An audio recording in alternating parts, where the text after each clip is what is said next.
Hello friend, જય શ્રી કૃષ્ણ. સ્વાગત છે તમને બધાને મારી ચેનલ આશા કિચનમાં. રોજના રોજ એકના એક ફરાળ કરતાં કંઈક અલગ અને ટેસ્ટી ખાવું હોય તો આજની આ રેસીપી તમારા માટે બેસ્ટ છે.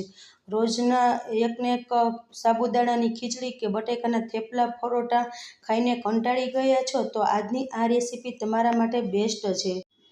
આ રેસીપી ટેસ્ટી તો એટલી બને છે કે એકવાર તમે આ રેસીપી ટ્રાય કરી લીધી તો તમે દર વખતે વ્રત ઉપવાસમાં તમે આ જ રેસીપી બનાવશો, તેની હું ગેરંટી લઉં છું.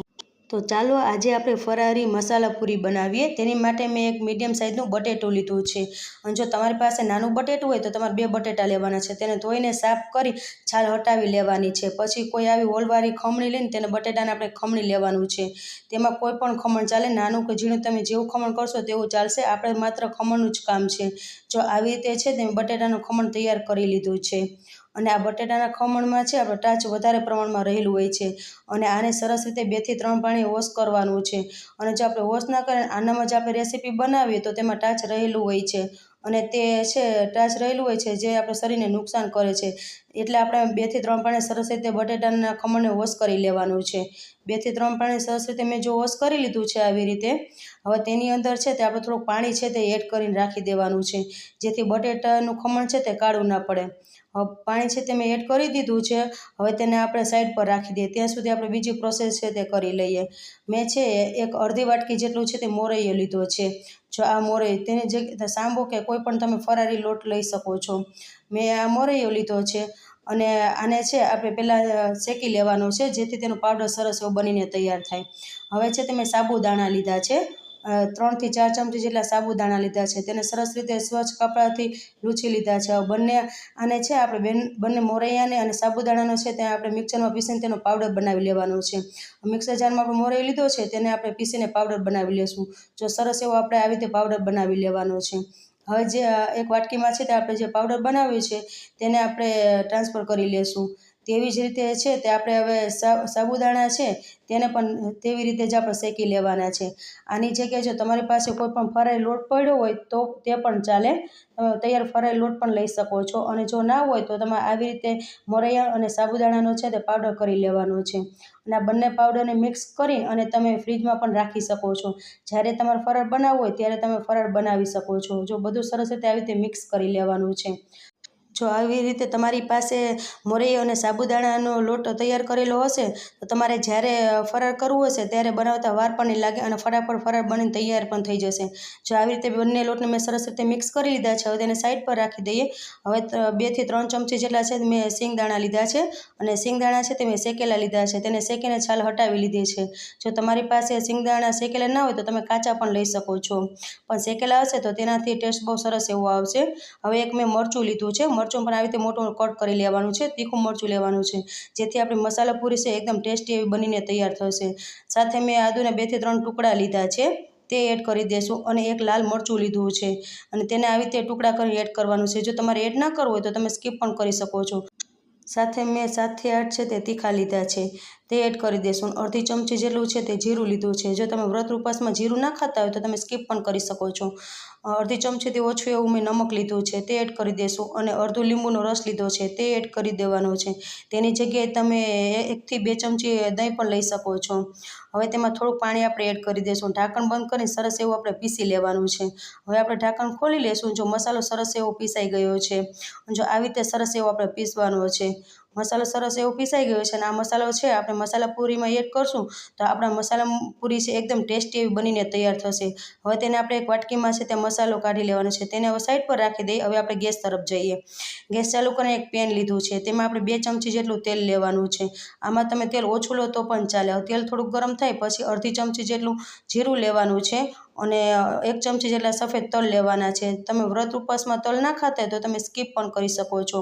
હવે જીરું અને તલ થોડાક સતળાઈ જાય પછી તેમાં આપણે જે બટેટાનું ખમણ લીધું છે તે આપણે એડ કરી દેવાનું છે. બટેટાના ખમણમાં આપણે પાણી હતું તેને મેં સરસ રીતે વોશ કરીને પાણી દૂર કરીને પછી આપણે ખમણને છે તે આમાં એડ કરવાનું છે.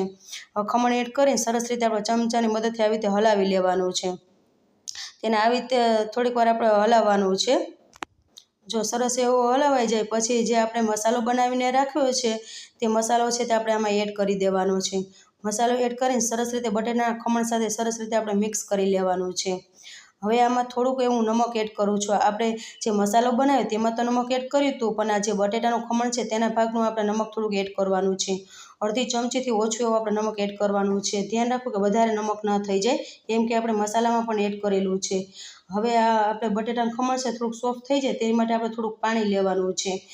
3-4 ચમચી જેટલું આપણે પાણી એડ કરવાનું છે. પાણી એડ કરી સરસ રીતે મિક્સ કરી લેવાનું છે. મિક્સ કરીને ઢાંકણ ઢાંકી આપણે 1 મિનિટ સુધી તેને કૂક થવા દેવાનું છે. હવે આપણે ઢાંકણ ખોલી લેશું. જો તમે જોઈ શકો છો મસાલો આપણે સરસ એવો બનીને તૈયાર થઈ ગયો છે. જે બટેટાનું ખમણ છે તે પણ સરસ એવું સોફ્ટ થઈ ગયું છે. મસાલો સરસ એવો બની ગયો છે.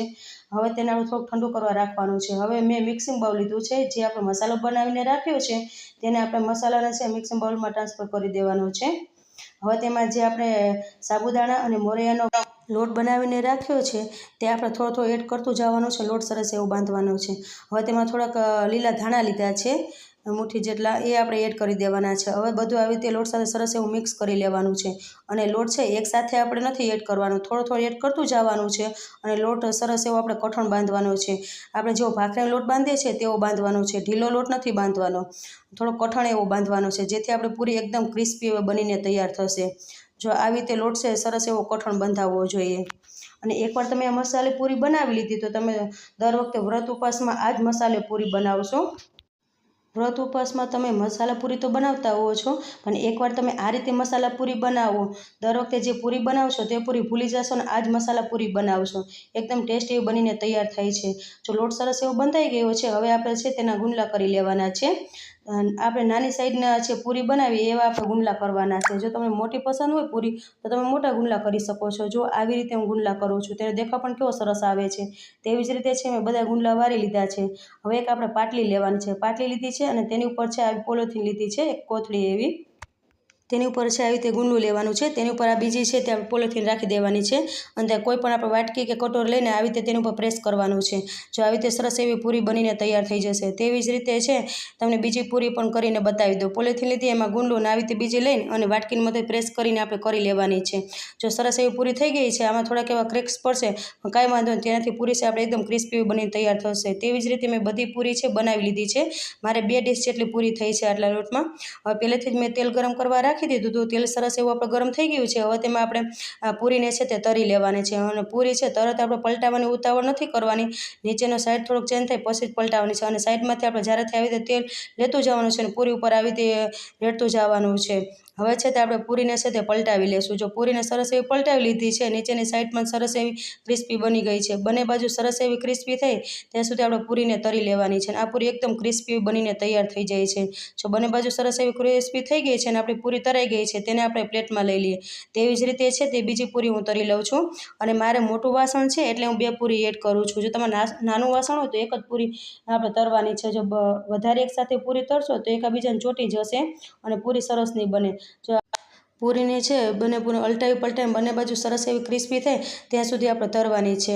અને બંને પૂરી સરસ એવી ક્રિસ્પી થઈ ગઈ છે. હવે તેને જારની મદદથી આપણે પ્લેટમાં લઈ લેવા. તેવી જ રીતે બધી પૂરી તરીને તૈયાર કરી લીધી છે. તેને સર્વિંગ પ્લેટમાં લઈ લઈએ. તો તૈયાર છે આપણે ફરારી મસાલા પૂરી. તેની સાથે તમે ચા લઈ શકો છો. મેં દહીં સર્વ કર્યું છે. તેની સાથે ચા કે દહીં ના હોય તો તમે એને પણ ખાઈ શકો છો. એટલી ટેસ્ટી બનીને તૈયાર થઈ જાય છે.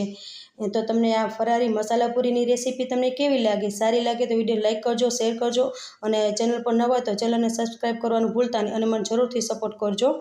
અને આ મસાલા પૂરી તમે બાળકોને લંચ બોક્સમાં પણ આપી શકો છો. આ રેસીપીમાં બસ આટલું. ફરી મળશું એક નવી રેસીપી સાથે. ત્યાં સુધી જય શ્રી કૃષ્ણ બધાને, એન્ડ થેન્ક્સ ફોર વોચિંગ.